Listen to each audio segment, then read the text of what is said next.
Ciao, sono Giulia, Giulia K. Sono contenta che tu sia qui. Nessuno veniva più a trovarmi, da anni ormai. Devo raccontarti la mia storia, lo so, ma non so da dove cominciare. Ci sono così tante cose che... Dovrei iniziare dalla mia infanzia, ma di quel periodo ricordo così poco. Solo quell'estate, era il 29 mi sembra, quando fui mandata a stare dalla tata.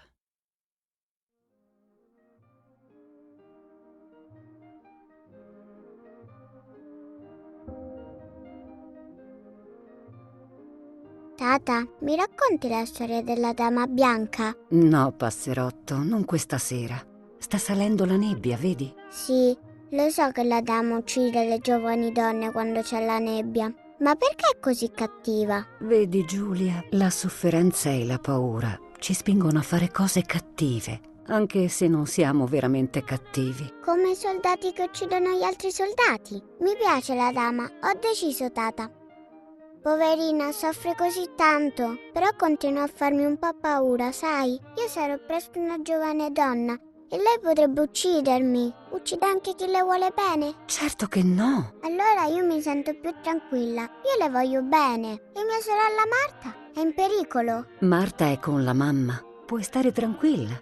Ti mancano. No, cioè, sì, mi manca un pochino Marta, ma con te sto così bene. Ora dormi, passerotto. Si è fatto tardi. Sì, tata, dormo.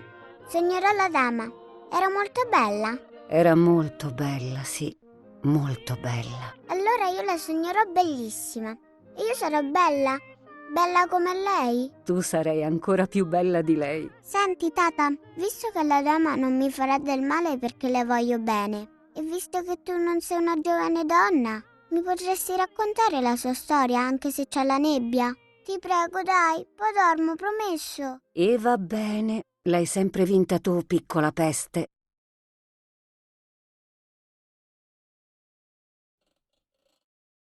Amavo la tata e amavo quella storia. Ogni volta che la sentivo era come nuova e mi stregava sempre di più. Tutte le sere le chiedevo di raccontarmela, anche se mi faceva paura. Ancora oggi mi sembra di ricordare ogni singolo giorno di quel periodo.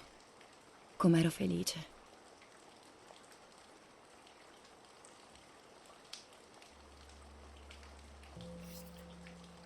Un'antica leggenda racconta che i laghi della zona sono abitati dallo spirito di una giovane donna, morta per mano dell'uomo che amava.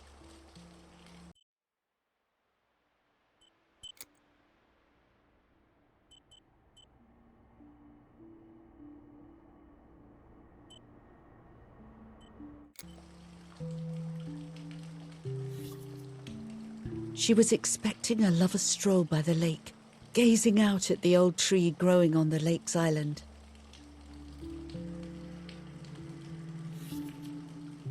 So much hope and desire, but death, not love, was awaiting her.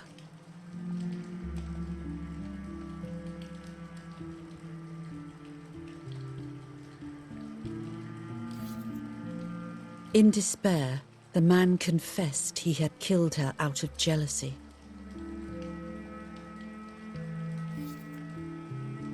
So he was hanged on the small island, in the middle of the very same lake where he had killed the girl.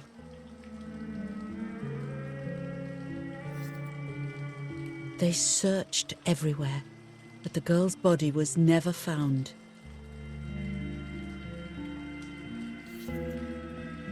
Since then, her spirit, known as the White Lady, has been imprisoned in the depths of the lake. She grieves eternally for the loss of the man she loved. When fog arises, the White Lady is known to leave the waters of the lake and roam the woods, looking for her long-lost love in vain. Within the fog of dawn, hunters have claimed to hear the wailing of a woman in the distance. I'm a little scared of this story, even though I like the lady. Should I stop reading, my little sparrow? No, Nanny. Daddy always tells me that fear must be faced. Go ahead. Okay, honey.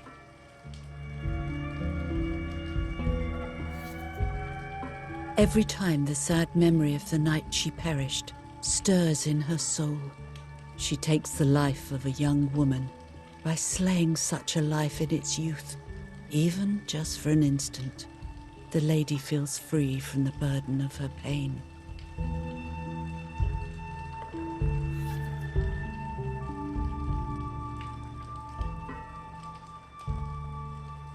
Good night, Nanny. Good night, my love.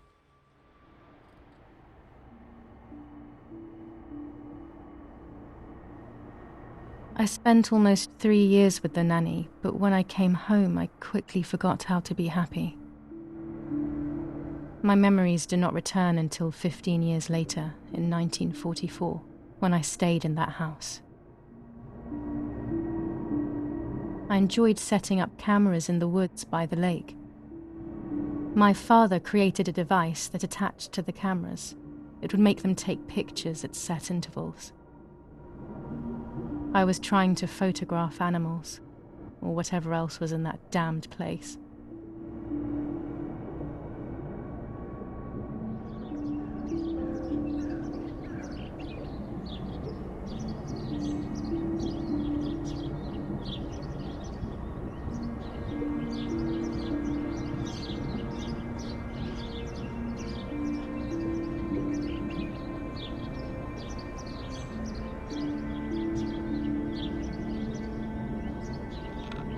Reel off the film.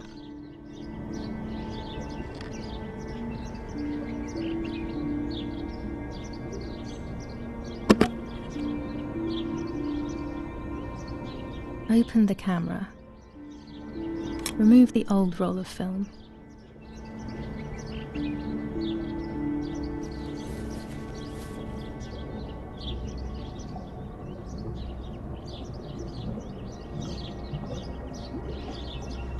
Put the new film in.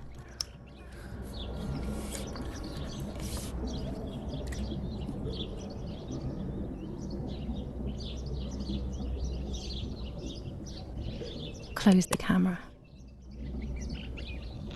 Load the film.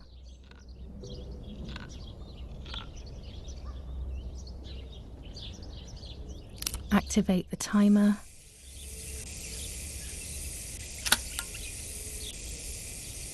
Almost ready. Now to bring the image into focus.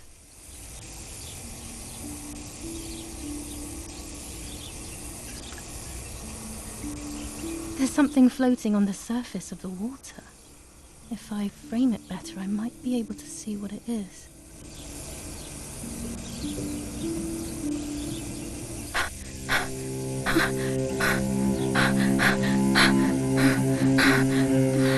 What? Is that a person? I must help them.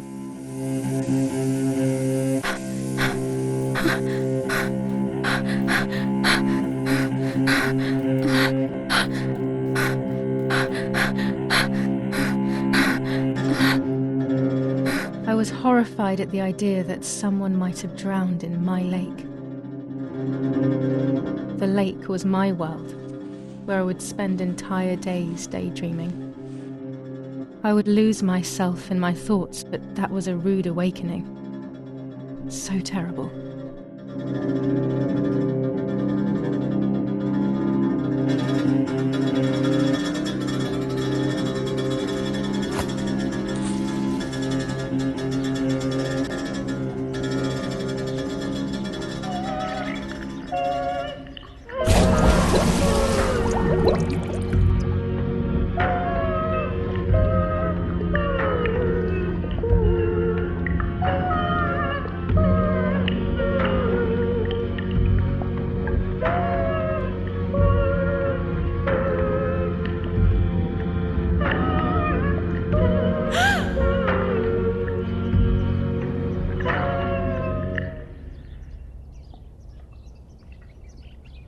I instantly noticed that the person was wearing one of my dresses. I was scared. I dragged that lifeless body as best as I could to the shore, trying not to drown myself. Only when I lifted her in my arms did I realize who she was. It was my sister, my twin, a part of me, dead. Impossible to comprehend. I was desperate. I didn't know what to do or to think.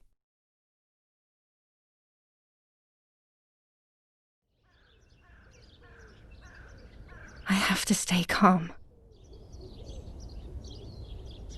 Martha is not dead.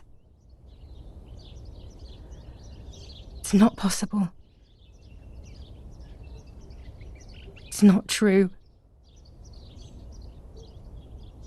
There's no need to worry. Everything is fine. Everything will be fine. I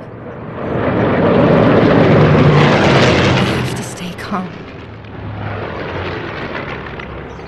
Martha is not dead. Martha, February 26th, 1923.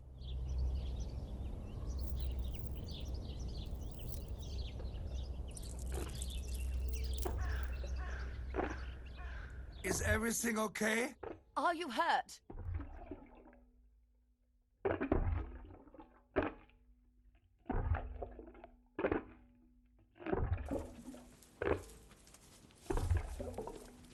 What are you doing? Go, Eric, run! My parents ran towards me. My mother hugged me. She, who detested me, was now cuddling me.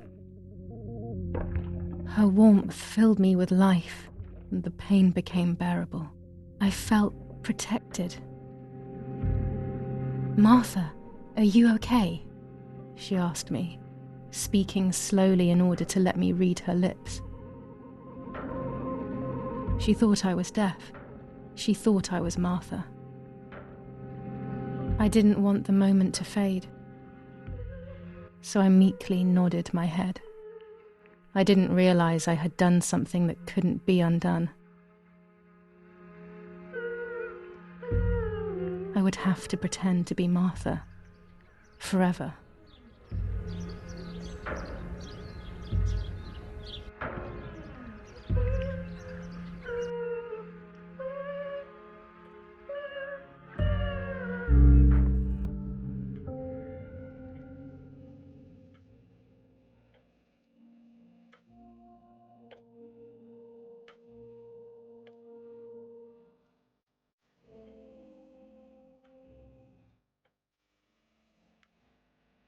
O Lord, who gives life to the dying, let your sacrifice of love be offered for Martha's soul.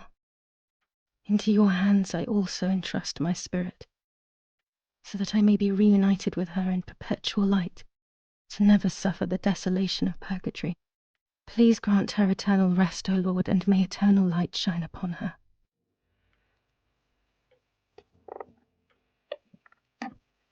Eric, did you remember to light the candles in the hall? People will be here soon. Mummy always finds something for everyone to do.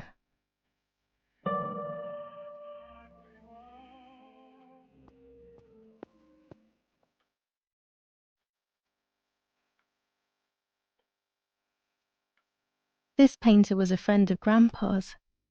I always loved his paintings. As a child, I used to look at them for hours. The only way people could tell Martha and me apart was by dressing differently. Even Mother couldn't tell us apart. Mummy and Daddy. They are the epitome of wealth and elegance, but pain pays no heed to money and style. Books, books, and more books. In our villa there must be 10 times more than even here.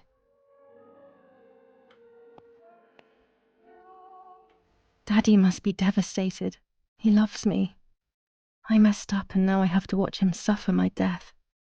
I can at least light the candles and let him find some comfort in sleep. Daddy, Mummy, and my grandparents. It seems almost impossible that Father is a soldier. Mother would have been more suitable if she wasn't a woman. Daddy's oboe. We were preparing a really nice duet together. On the rare occasions he's at home, that is.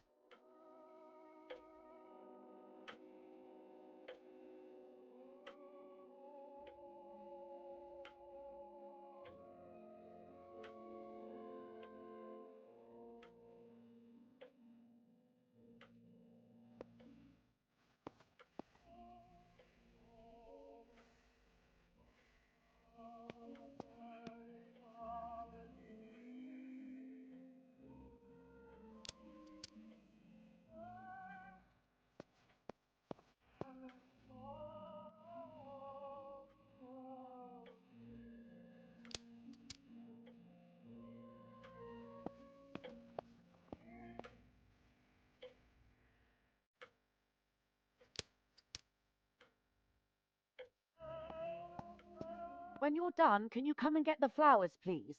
Or send Martha if you like. Never a moment's peace. Even at a time like this. She can't sit still for a second.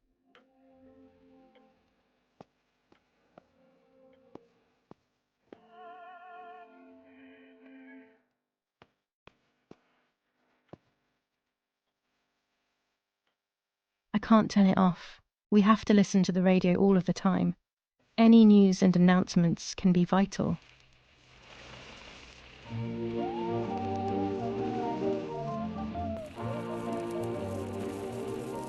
Is someone coming to get these damn July flowers? 17th, 1944. When Mummy asks for something, there's no escaping it. July 17th, 1944. Our hearts are with you and we share your grief in the wake of the tragic loss of your dearest Giulia. July 17th, 1944, Ministry of War. Director General for Conscript. An old painting. I find it so sad. It communicates a sense of deep solitude to me. There's no reason to use the phone right now.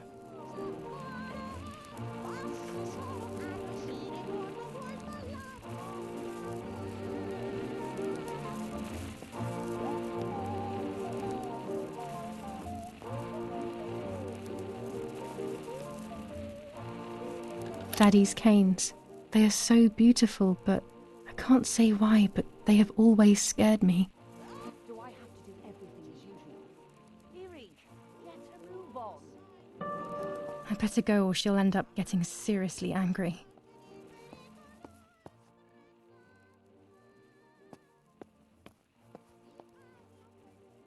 I don't need that right now.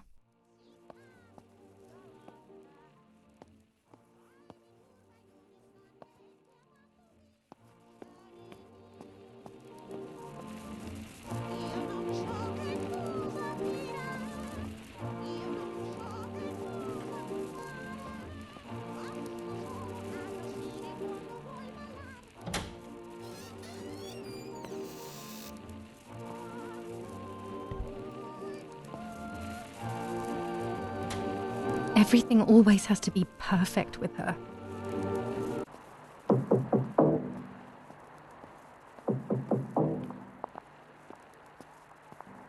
Parla Londra. Trasmettiamo alcuni messaggi speciali. Felice non è felice. È stata la pioggia. La mia barca è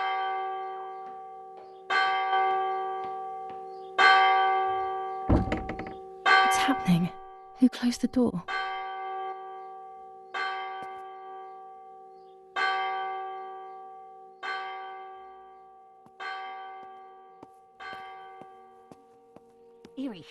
Erich, wake up.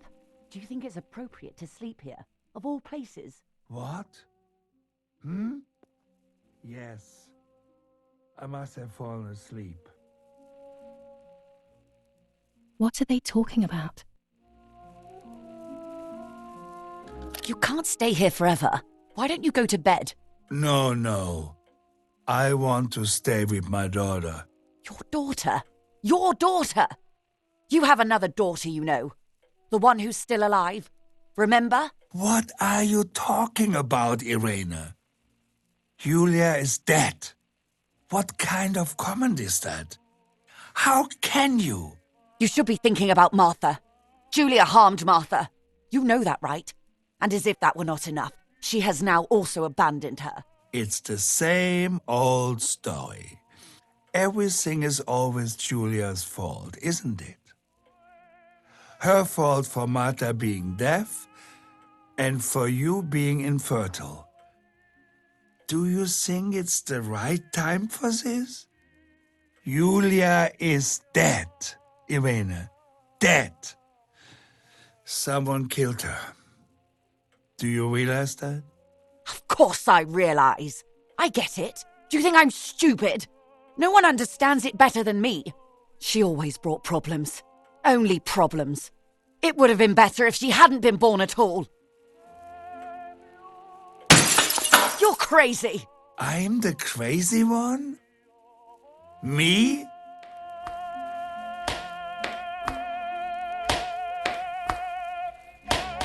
They have done this to get at me, yes. Your death is all my fault. All I could ever do for you was hurt you, Giulia. My poor, sweet, crazy girl. What will I do without you? What will life be like now? All the time I didn't spend with you. But now I'm home. We can go fishing together. We can take pictures of butterflies. No. We can't do anything together anymore, can we? Nothing. I miss you, Giulia. I miss you.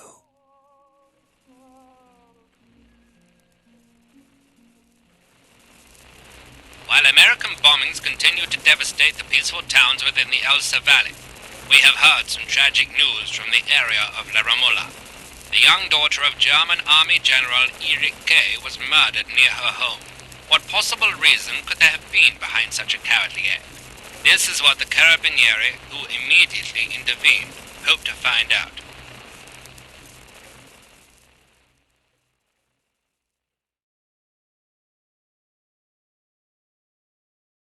Mother didn't seem to suffer from the situation.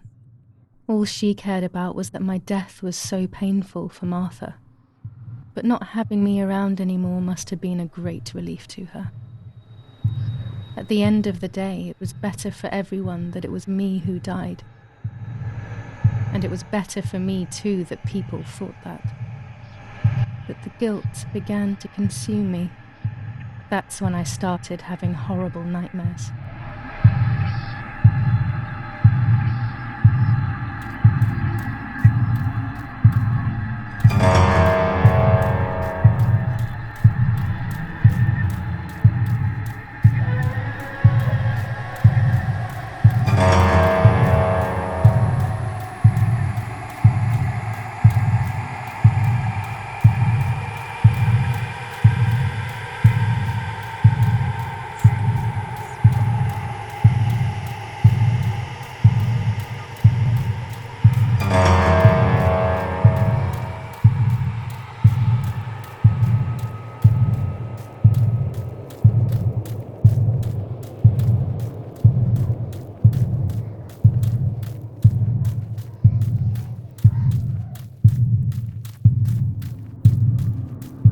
Martha has lost her soul.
It was just a dream.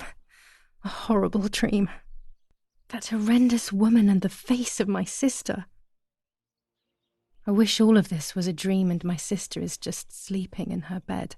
Instead, her bed is empty and this is reality.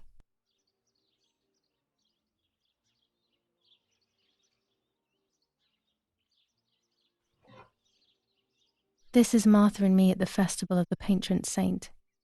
It was only a few months ago, and now...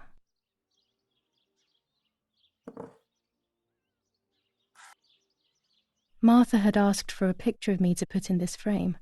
She wanted me to do one of those expressions of mine that made her laugh. Expressions that she couldn't quite imitate. She used to say that those were the signs of my soul. Can a photo capture the soul? Can I capture Martha's soul?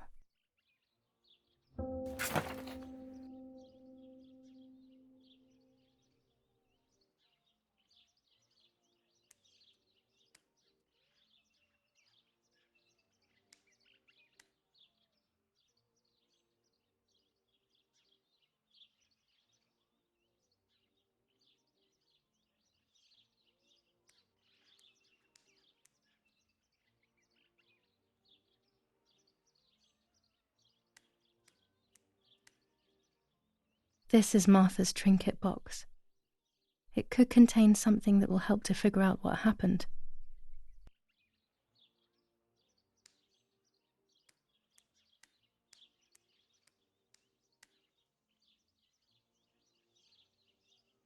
Martha's clothes. To me, wearing them will be like having her with me. Mummy will also be happy to see them. Or I could wear my clothes in the other wardrobe.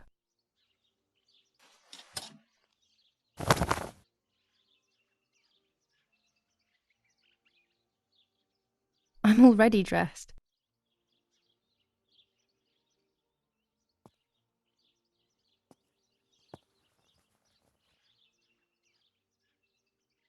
Scary fairy tales. Everything seems to be scary lately. Yet everything here is so beautiful and bright.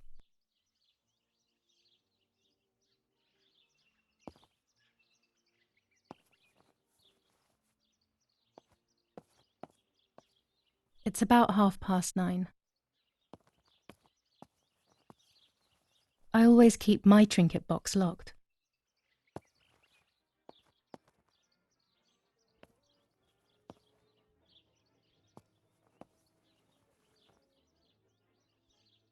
Oh gosh, if Mummy sees this picture, she'll throw it away for sure. It's me and Lapo.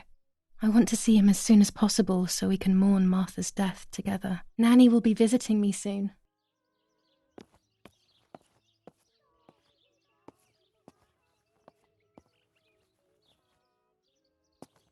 I'm already dressed. Everything I need is always in my bag.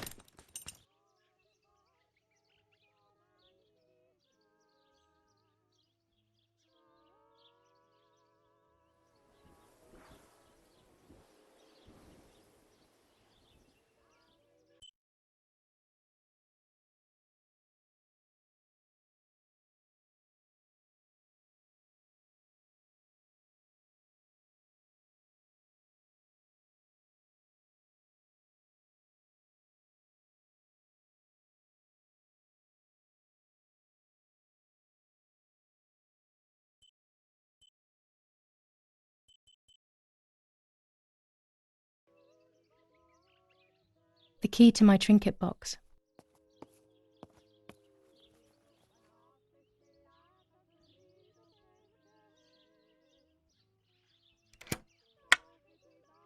Here is my diary.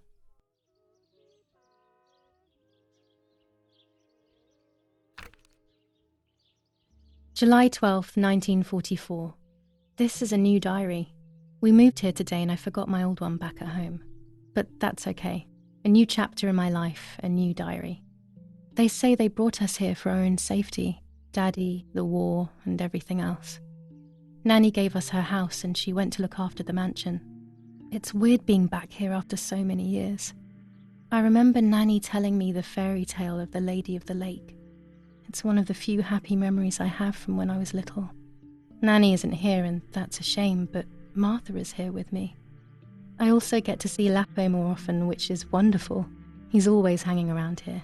Mum is thankfully too preoccupied with fixing up the house to worry about me. At least for now. July 16th, 1944. There's something creepy about the woods. Every time I'm at the lake, I get a strange feeling. Maybe it's the legend of the White Lady playing tricks on me. I get weird ideas. I think that there is this presence. Then I think I'm just being crazy. Anyway, crazy or not, I want to take some pictures. I'm not scared. In fact, I'd say I'm excited. I've made arrangements with Martha. She's coming to the lake with me tomorrow to set up 2 new cameras with timers, and we'll see what we can photograph. Not before a good swim, of course. To be honest, Martha doesn't like photography all that much, and recently she's gone off swimming too. But she does like spending time with me by teasing me. Then when she gets bored, she disappears into her books, and I do my own thing. We feel right when we're together.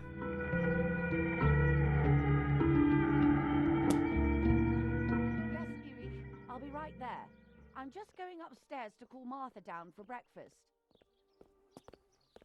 Fine, but I'm It's not sure July we should let her 18th. sleep all day. What do you think? What did you say? Okay, I won't wake her up. I'll just turn on her light. So when she wakes up, she'll know when to come down for breakfast. They really think I'm Martha and I can't hear them. I need to be careful not to talk, or I will be in serious trouble.